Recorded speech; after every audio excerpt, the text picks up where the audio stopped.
Snacks. हम यहाँ पर बात करेंगे कि सांप क्या हैं, उनके बारे में, उनकी प्रजातियाँ, उनके काटने का जो मैकेनिज़म्स होता है, बाइटिंग मैकेनिज़म्स क्या होता है, सर्पदंश क्या होते हैं, उसके प्राथमिक उपचार क्या हैं, इन्हीं बारे के अंदर हम यहाँ पर डिस्कशंस करेंगे। तो सबसे पहले हम बात कर लेते हैं कि भारत में कुल 69 जातियाँ या स्पीसीज़ देखने को मिलती है और वर्ल्ड वाइडली अगर बात करें पूरे संसार में तो लगभग 330 जातियाँ ज्ञात है। उनमें से 69 केवल भारत में पाई जाती है, उनमें भी 29 यहाँ पर जो एक्वेटिक हैबिटेट यानी जलीय आवास में रहने वाले सांप हैं, जबकि बाकी के बचे हुए जो 40 ये यहाँ पर स्थलीय सर्पों की श्रेणी के अंदर अंतर्गत आते हैं और ये कुल 69 ही यहाँ पर पॉइजनियस स्नैक्स के नाम से जाने जाते हैं। हमने ये चीज़ कंप्लीट की। दूसरी बात कर लेते हैं कि सांप का जो चलन होता है, यानी सांप जिस दिशा में चलते हैं वो एस का लूप बनाते हुए चलते हैं। इसके अंदर जो पोजीशंस होती है वो lateral undulations every end of the loop, यानी कि जैसे ही एक लूप उनका ख़त्म होता है एस के आकार का, वो पुनः वापस से 90 डिग्री के एंगल पर फिर उसमें चलते रहते हैं। तो इनके अंदर हम ये बोलेंगे कि एस लूप जो होता है वो 90 डिग्री के एंगल पर फिर बार बार इसमें टर्न करता रहता है। इस तरीके से सांप सीधी गति में ना चलकर क्या होते हैं, एस के लूप बनाते हुए तिरछी गति के अंदर गति करते हैं। इसके अलावा बात करेंगे कि सांप अंधे और बहरे भी होते हैं, लेकिन ये कैसे हो सकता है इसके बारे में हम समझने की कोशिश करते हैं। सबसे पहले जो सांप के जो कान होते हैं उसके अंदर बाह्य छिद्र, वो उसके अंदर जो एक्सटर्नल पिनास जो होने चाहिए वो एब्सेंट हैं। उसके ऊपर पाया जाने वाला अगर पोर है तो वो भी उसके अंदर एब्सेंट है। मिडिल ईयर उसमें एब्सेंट है। मिडिल ईयर के अलावा इसके अंदर जो टेम्फेनिक मेम्ब्रेन है वो इसके अंदर एब्सेंट है। इसकी वजह से सांप के जो सुनाई देने की क्षमता होती है वो नहीं पाई जाती। तो फिर सांप सुनते कैसे हैं? सांपों में सुनने की जो क्षमता पाई जाती है, एग्जाम्पल लेते हैं, जब सपेरे द्वारा बजाई गई बीन, तो जब वो बीन बजाता है तो उससे निकलने वाली ये ध्वनि तरंगे सीधी उसके जबड़े वाले भाग जो कि उसकी क्वाड्रेट अस्थि है, क्वाड्रेट अस्थि के पीछे की तरफ लगी हुई कॉल्यूमेला ऑरिस से होती हुई इनके पीछे पाए जाने वाले पेरिलिम्फ, यानी कि इनके इंटरनल ईयर में पाया जाने वाला कॉल्यूमेला ऑरिस से होती हुई पीछे पेरिलिम्फ में जाती है और इस तरीके से उनके फेनेस्ट्रा ओविलिस तक पहुंचकर इनके मस्तिष्क के भाग में सूचना देती है। इसका मतलब ये हुआ कि ये ध्वनि में उत्पन्न होने वाली तरंगे, जो ध्वनि तरंगे हैं वो ज़मीन की सहायता से, यानी ज़मीन में होने वाले जो वाइब्रेशंस है, अर्थ वाइब्रेशन है, उनके थ्रू क्या करते हैं, उसकी सटीक स्थिति का पता लगाने की कोशिश करते हैं। इसीलिए जैसे ही बीन की साथ साथ में मोशंस होगा वैसे वैसे ही वे अपनी गर्दन को हिलाने का प्रयास करते हैं, जिससे वो एग्जैक्ट लोकेशंस ज्ञात करने की कोशिश करते हैं और यही इनके बाइटिंग मैकेनिज़म्स में भी इम्पॉर्टेंट है, जिस तरीके से अपने शिकार का पता लगाते हैं। आगे चलते हैं। इसी के अंदर इनके अंदर पाए जाने वाली इनकी जो टंग होती है वो यहाँ पर आप देख सकते हैं बाइफिड है, यानी कि द्विशाखी है। द्विशाखी जीव इनके अंदर पाई जाती है और साथ साथ में इनके अंदर यहाँ पर इतना बड़ा मुंह खोलने की जो स्थिति पाई जाती है, ऐसा इसलिए पाया जाता है क्योंकि सांपों के अंदर ये अपने भोजन को क्या करते हैं, निगलते हैं, अपने शिकार को निगलते हैं और निगलने के लिए आवश्यक होता है कि इनकी ऊपरी जबड़ा और निचले जबड़े के बीच में, यानी अपर जॉ एंड लोअर जॉ के बीच में यहाँ पर कंप्लीट स्पेस हो और ये स्पेस इनको प्रोवाइड करवाया जाता है इनमें पाए जाने वाली क्वाड्रेट अस्थि के द्वारा। क्वाड्रेट अस्थि का जो पीछे से संयोजन होता है वह संयोजन आंशिक रूप से, यानी पार्शियली अपर जॉ और लोअर जॉ के बीच में यहाँ पर इनको जोड़ कर रखता है। इनमें पाए जाने वाली इसी ढील के कारण से ही सांप अपने जबड़े को अधिकांश हिस्सा, यानी कई गुना तक फैला सकता है, प्रसार कर सकता है और यही कारण होता है इनके अंदर क्वाड्रेट अस्थि यहाँ पर क्या होती है, loose attach with upper jaw, या हम बोल सकते हैं विद स्कल।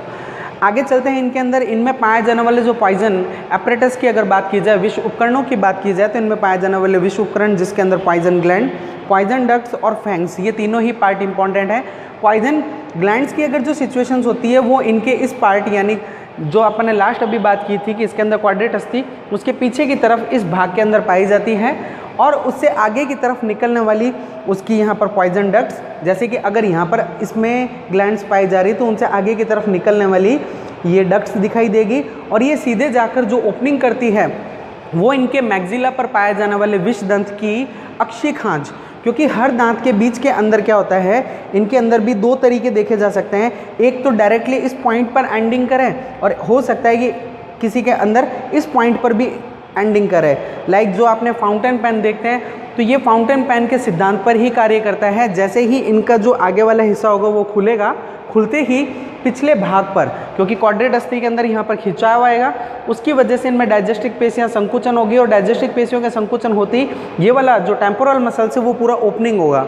ओपनिंग होने का कारण ये होता है, ये पीछे से लगी हुई जितनी भी यहाँ पर जो ग्लैंड्स होगी वो ग्लैंड्स डायरेक्टली क्या करेगी, अपने पॉइजन को आगे की तरफ सीधी इस मैग्जिला तक भेज देती है और मैग्जिला पर लगा हुआ जो विषदंत होता है वहाँ तक इनका डायरेक्टली पॉइजन पहुँच जाता है। तो इस तरीके से अपन ने देखा कि किस तरीके से ये इंकजेंट प्रणाली पर यहाँ पर क्या करती है, अपना पॉइजन को अपने दांत तक पहुँचाने का कार्य करती हैं। आगे चलते हैं कि सांप किस प्रकार से इसमें अपने काटने की विधि जो होती है, सांप किस प्रकार से काटते हैं, तो उसके मैकेनिज्म्स को हम यहाँ पर समझने की कोशिश करते हैं। पहले हम इसको डायग्रामेटिक समझने की कोशिश करते हैं, उसके बाद में हम यहाँ पर जो थ्योरेटिकल पार्ट है उसको अटेंड करेंगे। ये आपके 3 नंबर के क्वेश्चन में ज़्यादातर देखा गया क्वेश्चन है और कई बार डेढ़ नंबर के क्वेश्चन में भी ये क्वेश्चन आ जाता है। तो सबसे पहले इसकी कुछ अस्थिकाएँ हैं जिनके बारे में आपको पता होना चाहिए। तो स्टार्टिंग करते हैं, सबसे पहले मैग्जिला। मैग्जिला वो जगह है जहाँ पर इनका विषदंत लगा है, फैंग्स लगे हुए हैं। इसके पीछे वाला जो ऊपर होता है it's called premaxilla, then prefrontal, frontal, parietal, squamosals, और स्क्वैमोजल के नीचे की तरफ ये जो पार्ट आपको दिखाई दे रहा है it's called quadrate, and then यहाँ पर ये वाला जो पार्ट आपको दिखाई दे रहा है इट्स कॉल्ड कॉल्यूमेला, जिसे अभी अपन ने बात की थी कि पीछे तरफ ऑरिस, कॉल्यूमेला ऑरिस, जो कि इंटरनल ईयर का डेवलपमेंट करेगी। और नीचे की तरफ पाए जाने वाली ये जो आपको 2 दिखाई दे रही है, जिसमें से एक है टेरेगोइड और दूसरी है एक्टोटेरेगोइड। एक्टोटेरेगोइड डायरेक्टली जो कनेक्टेड विद द मैग्जिला और टेरिकॉइड के साथ में पीछे की तरफ होती हुई पीछे जाकर क्वाड्रेट अस्थि से जाकर इसका क्या होता है, यहाँ पर जुड़ाव देखा जाता है। इसके अलावा इनमें 3 इंपॉर्टेंट मसल्स हैं जिनका भी इस मैकेनिज्म्स में बहुत बड़ा रोल है। एक तो पीछे वाले यानी क्वाड्रेट अस्थि के पास में पाए जाने वाली इनके अंदर डाइगैस्ट्रिक मसल्स। डाइगैस्ट्रिक मसल्स के पीछे की तरफ अगर अपन बात करें तो इनके अंदर ये जो आपको दिखाई दे रही है it's called anterior temporal muscles, और ये जो आपको दिखाई दे रही है ये है टेरागोइड मसल्स, क्योंकि ये टेरागोइड के ऊपर कार्य कर रही है। तो इस तरीके से अपन ने देखा ऊपर वाला पोर्शंस जो कि अपर स्कल है, ठीक है, अपर जॉ है, और नीचे वाले जो पार्ट आपको दिखाई दे रहे हैं ये यहाँ पर आपको दिखाई दे रहा है इट्स लोअर जॉ।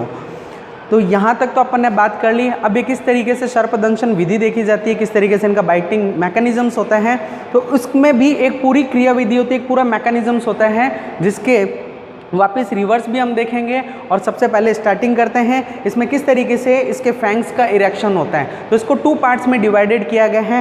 पहला पार्ट है इरेक्शंस ऑफ फैंग्स, और सेकंड पार्ट जो हम यहाँ पर देखेंगे वो है ejections of poison in prey, यानी किस प्रकार से शिकार के अंदर विष का प्रवेश करवाया जाता है। तो सबसे पहले इरेक्शंस ऑफ फैंग्स की बात करते हैं। तो इसके अंदर डाइग्रेस्टिक पेशियों का सिकुड़ना, साथ में चलते हैं ये रही डाइग्रेस्टिक पेशियाँ जो कि इस भाग से जुड़ी हुई है। अब आप एक कंडीशंस को समझने की कोशिश कीजिए कि ये सांप अपना मुंह जब खोलेगा तो उसके अंदर क्या क्या परिवर्तन होंगे। सबसे पहले अगर इस हिस्से को अगर आप इस तरीके से बनाते हैं तो अगर ये वाला हिस्सा खोलेंगे तो आपको इस वाली जगह पर आपको क्या होगा, दबाव महसूस होगा। इसका मतलब यहाँ पर क्या हो गया, संकुचन हो गया, और ये आगे वाले हिस्से में क्या हो गया, खिंचाव हो गया। चाहें तो आप इसमें अपने आगे वाले हिस्से पर रबड़ लगाकर भी इसको एक बार चेक कर सकते हैं कि जैसे ये हिस्सा खुलेगा, खुलते ही यहाँ पर आपको खिंचाव महसूस होगा, तो पीछे की तरफ यहाँ पर संकुचन हो गया ना, कॉन्ट्रैक्शंस होगा। तो सबसे पहले जैसे ही ये अपना मुंह खोलेगा तो ये बंद की स्थिति है और ये ओपन की स्थिति है। तो इसके अंदर डाइग्रेस्टिव मसल्स जैसे ही क्या होगी, संकुचन होगा। संकुचन होते ही अब इससे जुड़ी हुई जो अस्थि है जो कि हमें यहाँ क्वाड्रेट दिखाई दे रही है, ये क्वाड्रेट क्या होगी, यानी इसका जबड़ा आगे की तरफ झुकेगा और मुख का खुलना होगा। अब अगर अपन इस मैकेनिज्म्स को करके देखना चाहें तो पीछे वाले हिस्से को मैं जैसे ही क्या करूँगा, नीचे की तरफ दबाऊंगा तो दबाते क्या होगा, आगे वाला हिस्सा ओपन हो जाएगा।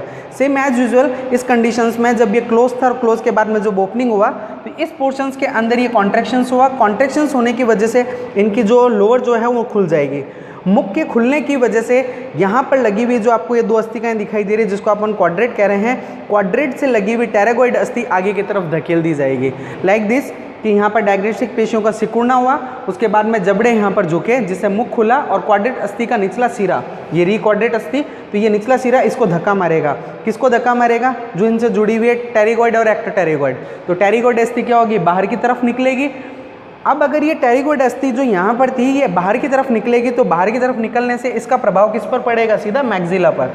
तो एक्टोटेरिगोइड भी साथ साथ में वर्किंग करेगी। टेरिगोइड और एक्टोटेरिगोइड इस मैक्सिला को अपने पोजीशंस पर 90 डिग्री तक घुमा देती है, जिसकी वजह से ये फैंग्स इसमें 90 डिग्री के एंगल पर आकर खड़ा हो जाता है। तो मैक्सिला अस्थि पर लगा विषदंत भी यहाँ पर क्या होता है, घूमकर 90 डिग्री एंगल पर चला जाएगा। इस तरीके से हम देखेंगे जो हमारी पहली कंडीशंस थी, जहाँ पर विषदंतों का उद्वर्षण बात कर रहे हैं, इरेक्शंस ऑफ फैंग्स की बात कर रहे हैं, तो ये इसकी मारक या प्रभावी अवस्था तक इसको पहुंचा देता है, जहां पर ये किसी को भी काट सकता है। अब दूसरा मैकेनिज्म इसमें ये होता है कि किस तरीके से ये उसके अंदर प्रवेश कर विष को उसके अंदर प्रवेश करवाएगा।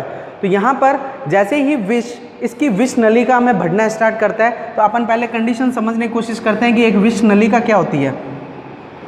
तो इसके अंदर जैसे मैंने आपको बताया 2 मैकेनिज्म्स हो सकते हैं। अब ये जो विष नलिका आपको बीच वाले पार्ट में दिखाई दे रही है, ये पीछे किसी ग्लैंड से जुड़ी हुई होगी, ठीक है। ये होगी इसके अंदर पॉइजनस ग्लैंड से आने वाली पॉइजनस डक्ट्स, और वो सीधी आकर ओपनिंग करेगी इसके विष दंत के अंदर यानी फैंग्स में। तो जैसे ही इसके अंदर खिंचाव होगा, तो इम्पॉर्टेंट क्या है, मैक्सिला पर लगी हुई जो अस्थि है उसमें फैंग्स के द्वारा खिंचाव होना। तो ये जो खिंचाव होगा इसमें पीछे लगी हुई जो अस्थिका होगी, यानी इसमें पाए जाने वाले जो पीछे ग्लैंड्स हैं उसके अंदर खिंचाव आएगा। इस खिंचाव की वजह से ये डक्ट्स स्ट्रेट हो जाएगी। स्ट्रेट होने की वजह से यहाँ पर क्या हो जाएगा, सीधा विष नलिका में तेजी से विष आगे की तरफ इंजेक्ट कर दिया जाएगा। इस इंजेक्शंस की वजह से ये क्या होगा, विष दंत के जो एंड पॉइंट है, अब चाहे वो यहाँ हो और चाहे वो यहाँ हो, अभी अपन ने 2 पॉइंट्स के बारे में बात की थी, या तो वो शीर्ष भाग पर होगा या शीर्ष से पहले अधरीय भाग पर होगा। वेंट्रल पोजीशंस पर भी हो सकता है और एंटीरियर पोजीशंस पर भी हो सकता है। तो वहाँ पर आकर ये क्या करता है, उसको इंजेक्ट करता है। ऐसी कंडीशंस में जैसे ही वो आगे वाले विष वहाँ तक पहुँचेगा, अब ये शिकार में उसको प्रवेश करवा दिया जाएगा। प्रवेश करवाते ही ये इंजेक्शंस हो जाएगा उस प्रे में, यानी कि शिकार के अंदर उसके विष को प्रवेश करवाया गया, और वापस से ये अपने मुख के अंदर, जब ये मुख बंद करने की स्थिति आएगी, तब दोबारा क्या होगा, इसमें पाए जाने वाली टेम्पोरल मसल्स जो होगी उनके अंदर कॉन्ट्रैक्शंस होगा। तो अब उल्टा है, देखो इसके अंदर अपन ने क्या देखा था पहले स्टार्टिंग में, कॉन्ट्रैक्शंस। इसके अंदर अपन ने क्या देखा था, ये दोनों क्या हो गई, यहाँ पर खिंच गई, ठीक है ना, तो आगे की तरफ बढ़ गई। और वापस से उल्टा क्या हो रहा है कि अब इनके अंदर अगर कॉन्ट्रैक्शंस का प्रोसेस होगा, संकुचन होगा, तो इनके अंदर क्या हो जाएगा, डायलेशंस हो गया, यानी प्रसारण होगा। तो ये पीछे वाली प्रसारित हो जाएगी। अब जैसा मुझे इसको वापस बंद करना है, तो मुझे बंद करने के लिए यहाँ पर दबाव देना पड़ेगा, तो ये संकुचन हुआ और पीछे वाला हिस्सा वापस ओपनिंग हो गया। सो सेम एज यूजुअल यहाँ पर ये कंडीशंस हमें देखने को मिलेगी जब ये क्लोजिंग कंडीशंस में आएगा। तो आगे बात करते हैं कि इस तरीके से क्या हो जाएगा, इसके अंदर टेम्पोरल मसल्स के अंदर संकुचन होगा।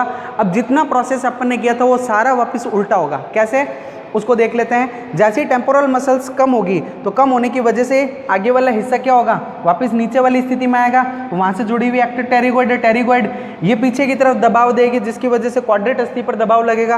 क्वाड्रेट अस्थि पर दबाव लगेगा तो ये आगे की तरफ उसको झुकाएगी, जिससे फैंग्स जो 90 डिग्री के एंगल पर खड़ा था विद मैक्सिला, ये वापस अपनी पोजिशंस पर आना स्टार्ट करेगा और धीरे धीरे ये क्या हो जाएगा, उल्टा प्रोसेस चलेगा, जिसकी वजह से वापस इसके मुख बंद होने की स्थिति देखी जा सकती है। तो इस तरीके से स्नैक्स में बाइटिंग मैकेनिज्म्स का हम प्रोसेस देखते हैं। Thank you.